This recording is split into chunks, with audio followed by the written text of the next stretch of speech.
সবাইকে স্বাগত জানাচ্ছি বিডি এক্সপ্লোরের এই বিশেষ আয়োজন থেকে। কুসুমা মসজিদ মুসলিম স্থাপত্যের এক অপূর্ব নিদর্শন। নওগাঁর কুসুমা মসজিদ। বাংলাদেশ 5 টাকার কাগজের নোটে এ মসজিদের ছবি মুদ্রিত আছে। কুসুমা মসজিদ নির্মাণকারী সুলেমান ছিলেন একজন আফগান শাসকের অধীনে কাজ করা ব্যক্তি, যিনি একজন ধর্মান্তরিত মুসলিম ছিলেন এবং সম্ভবত এই মসজিদটি তার পৃষ্ঠপোষক আফগান শাসক প্রথম গিয়াসউদ্দিন বাহাদুর শাহর রাজত্বকালে নির্মাণ করেন এবং কিছু সূত্র মতে তার আসল নাম ছিল সবর খান। কেউ কেউ বলে থাকেন সবর খান তার উপাধি। মসজিদটি 966 হিজরিতে নির্মিত হয়েছিল। আফগান শাসক প্রথম গিয়াসউদ্দিন বাহাদুর শাহ পিতার জীবদ্দশায় মুদ্রা জারি করেন। পিতার মৃত্যুর পর 1322 সালে তিনি ক্ষমতা লাভ করেন। দিল্লির সুলতান গিয়াসউদ্দিন তুগলক 1324 সালে তার বিরুদ্ধে যুদ্ধ ঘোষণা করেন। যুদ্ধে পরাজিত হওয়ার পর তাকে বন্দী হিসেবে দিল্লি নেওয়া হয়। এরপর বাংলা দিল্লি সালতানাতের একটি প্রদেশে পরিণত হয়। একই বছর গিয়াসউদ্দিন তুগলকের পুত্র ও উত্তরাধিকারী দিল্লির সুলতান মোহাম্মদ বিন তুগলক তাকে অবমুক্ত করেন এবং সোনারগাঁয়ের প্রাদেশিক গভর্নর হিসেবে নিয়োগ করেন। বাহাদুর শাহ গ্যাসপুর নামে একটি নতুন শহরের পত্তন করেন। এটি বর্তমান ময়মনসিংহ জেলার 25 কিলোমিটার দক্ষিণ পশ্চিমে অবস্থিত। 1328 সালে তিনি স্বাধীনতা ঘোষণা করেন। তাকে দমনের জন্য সুলতান মোহাম্মদ বিন তুগলক তার সেনাপতি বাহরাম খানকে প্রেরণ করেন। যুদ্ধে বাহাদুর শাহ পরাজিত ও নিহত হন। বাহরাম খান সোনারগাঁও পুনর্দখল করেন ও এর গভর্নর নিযুক্ত হন। 1897 সালের ভূমিকম্পে মসজিদের 3টি গম্বুজ নষ্ট হয়ে যায়। পরে সেগুলো প্রত্নতত্ত্ব অধিদপ্তর সংস্কার করে। কালো পাথরে নির্মিত এই মসজিদটি প্রায় 470 বছর আগের, যার দৈর্ঘ্য প্রায় 60 ফুট 6 ইঞ্চি, প্রস্থ প্রায় 44 ফুট 6 ইঞ্চি। দুই সারিতে 6টি গোলাকার গম্বুজ রয়েছে। মসজিদের গায়ে রয়েছে মনোরম লতাপাতার নকশা। মসজিদের মাঝখানে প্রবেশপথের উপরে ফলকে আরবি ভাষায় একটি লিপি লেখা রয়েছে। এর পূর্ব প্রান্তে 3টি ও উত্তর দক্ষিণে একটি প্রবেশ পথ রয়েছে। মসজিদের ভিতরে উত্তর পশ্চিম কোণে স্তম্ভের উপর একটি উঁচু আসন রয়েছে। ধারণা করা হয় এই আসনে বসেই তৎকালীন কাজী বিচারকরা এলাকার বিচার কার্য করতেন।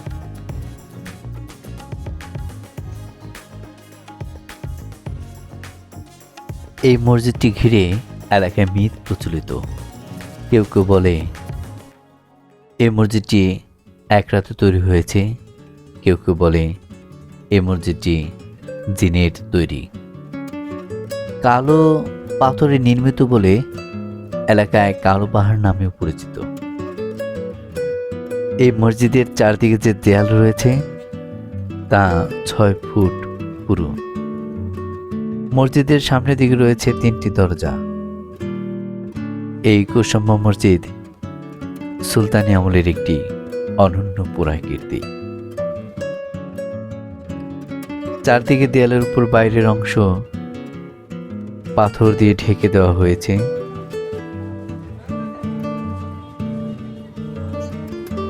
বিংশ শতাব্দীর প্রথম ভাগে রাজশাহী জেলা পরিষদের ওভারসিয়ার সুরেন্দ্র মোহন চৌধুরী কুসুমা গ্রামের প্রাচীন ধ্বংসস্তূপ থেকে একটি শিলালিপি আবিষ্কার করেন। শিলালিপিটি বর্তমানে রাজশাহীর ঐতিহ্যবাহী বরেন্দ্র জাদুঘরে রয়েছে। দেয়াল জুড়ে রয়েছে নকশা, যা হালের লেটেস্ট টেকনোলজি সিএনসিকেও হার মানায়।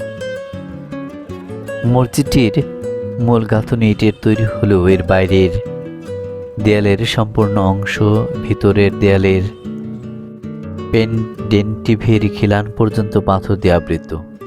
স্তম্ভ, ভিত্তিমঞ্চ, মেঝে ও পাশের দেয়ালে জালি নকশাও পাথরের তৈরি। আয়তাকার এই মসজিদটি 3টি বে 2টি আইলে বিভক্ত। পূর্ব দিকে 3টি এবং উত্তর ও দক্ষিণে একটি করে প্রবেশ পথ আছে। কেন্দ্রীয় মেহরাবটি পশ্চিম দেয়াল থেকে সামান্য অবিক্ষিপ্ত।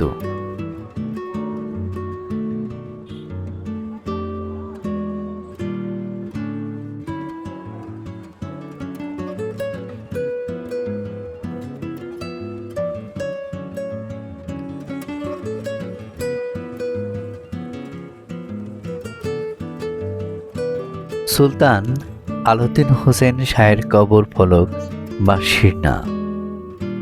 মসজিদ চত্বরে রাখা বাক্স আকৃতির এই কালো পাথরের কথা বলছি। কথিত আছে, এক কৃষক হাল চাষের সময় তার জমিতে এই পাথরটি দেখতে পান। পাথরটির লাঙ্গলের ফলার আঘাতে কিছুটা ভেঙে যায়। পাথরটি জমি থেকে তুলে এনে রাস্তার পাশে রাখা হয়েছিল। উদ্ধারকৃত পাথরের গায়ে তোগরা হরফে আরবি লিপি রয়েছে, আল মালিকু মাহুম মোকাররমা আবুল মুজাফফর হোসেন শাহ বিন সৈয়দ আশরাফ আল হোসেন, অর্থাৎ তিনি শাসক যিনি পরাক্রমশালী ও সম্মানের অধিকারী সৈয়দ আশরাফ আল হোসেনের ছেলে আবুল মুজাফফর হোসেন শাহ। এ থেকে বোঝা যায় পাথরটি হোসেন শাহের স্মৃতি বিজড়িত। মসজিদের উত্তর দেয়াল ঘেঁষে দাঁড়িয়ে আছে যে তেঁতুল গাছ, তার বয়স 800 বছর।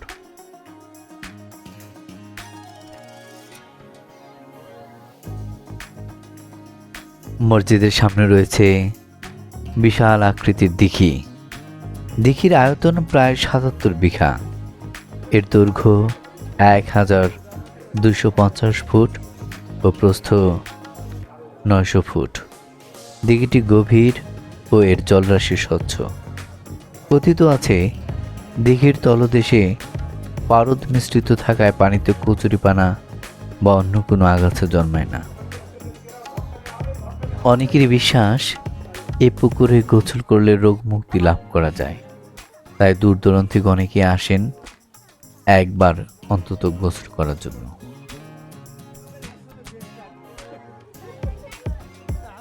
শুধু পুরুষরাই নয়, নারীরাও গোসল করেন, তবে ভিন্ন ঘাটে।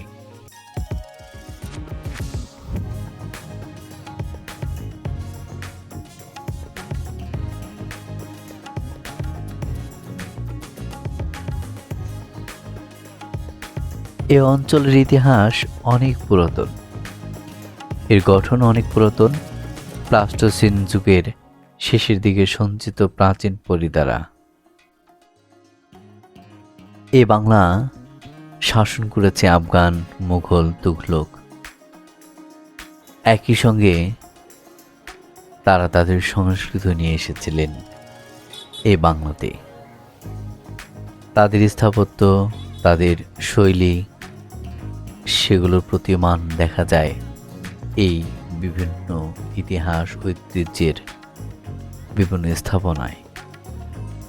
সবাইকে শুভেচ্ছা জানিয়ে শেষ করছি আমাদের এই বিশেষ আয়োজন কুসুম্বা মসজিদ। আবার দেখা হবে, কথা হবে আবার কোনো বিশেষ পর্বে। সে পর্যন্ত সবাই ভালো থাকবেন, সুস্থ থাকবেন, শুভকামনা থাকবে।